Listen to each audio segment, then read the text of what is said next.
大家好，我是懒妹儿。最近呢，网上流行即食柠檬片儿，不知道你吃过没有？我做了一次之后，发现超级好吃的，很开胃，酸酸甜甜的，而且越嚼越香。所以今天呢，我就来尝试做一下。我们将柠檬放入大碗当中，加一点盐，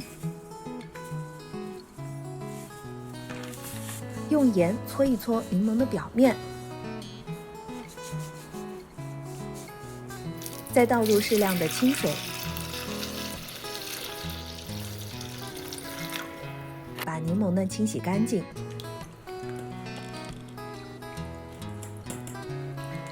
取出柠檬，把柠檬切片。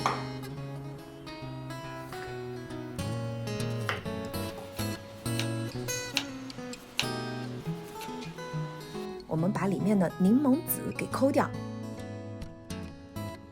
放入碗中备用。锅内倒水，烧沸，倒入柠檬片焯水，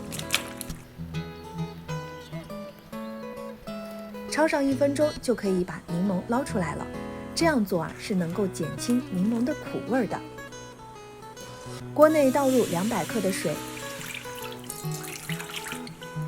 加200克的白糖，再加1小撮盐，我们把它搅匀。随后倒入焯过水的柠檬片煮汁，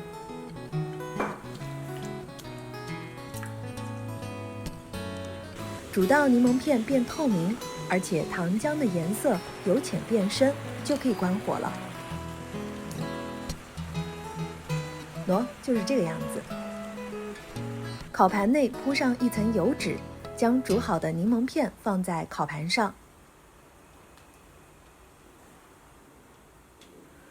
放入烤箱，用上下火100度烤1个小时到1个半小时。出炉啦，一道即食柠檬片就做好了。直接吃非常有嚼劲，柠檬香味也非常的浓郁。煮柠檬多下来的糖浆也可以用来泡水喝，非常好喝哦。一起学着做起来吧。